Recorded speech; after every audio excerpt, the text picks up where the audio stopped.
पाहणार आहोत शहरांच्या टॉप 9 घडामोडी।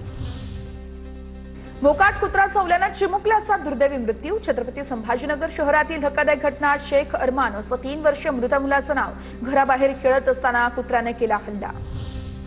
अवैध दारूची विक्री करत असताना गडचिरोली पोलिसांची मोठी कारवाईमध्ये 73,40,00,000चा दारूसाठा जप्त। अहेरी तालुक्यातील मदी मडगू या गावात पोलिसांनी मारली धाड। शिर्डीमध्ये नगराध्यक्ष आरक्षणावरून राजकारण तापलं। शिर्डीमध्ये नगराध्यक्ष पद अनुसूचित जातीच्या महिलेसाठी राखीव। नगराध्यक्ष पदालाही तेच आरक्षण पडल्याने अनेकांच्या आकांक्षा भुईसपाट झाल्या।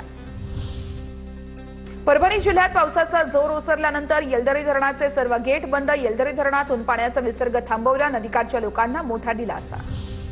जळगाव जिल्ह्यातील हतनूर धरणाचे 4 दरवाजे उघडले। हतनूर धरणातून 10,000 क्युसेक पाण्याचा तापी नदीपात्रात विसर्ग। मध्य प्रदेश, विदर्भ आणि जळगावातील मुसळधार पावसामुळे धरणाची पाणी पातळी वाढली। कल्याण पूर्वेत आमदार सोलभा गायकवाड ॲक्शन मोडवर। गणपती नवरात्रोत्सवानंतर खड्डेमुक्त रस्त्यांचा निर्धार करत स्वतः उतरल्या रस्त्यावर। पावसाच्या विश्रांतीनंतर युद्ध पातळीवरती खड्डे बुजवण्याच्या कामालाही वेग। बांधकाम उद्योगात नागरिकांच्या जीवाशी खेळ।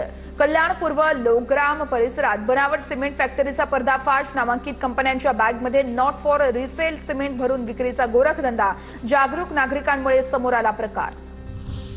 15 दिवस सुरू असलेल्या शारदीय नवरात्रोत्सवाची सांगता। तुळजाभवानी मंदिरामध्ये अश्विनी पौर्णिमेनिमित्त विविध पारंपरिक कार्यक्रमांचंही आयोजन। कराडच्या ओम सेवा चॅरिटेबल ट्रस्टकडून वृद्धांसाठी हेल्थ कार्डचा शुभारंभ। कार्डचं वितरण सुरेश भोसलेंच्या हस्ते करण्यात आलं। भाजप नेते विक्रम पावसकर यांच्या मार्गदर्शनाखाली राबवण्यात आला उपक्रम।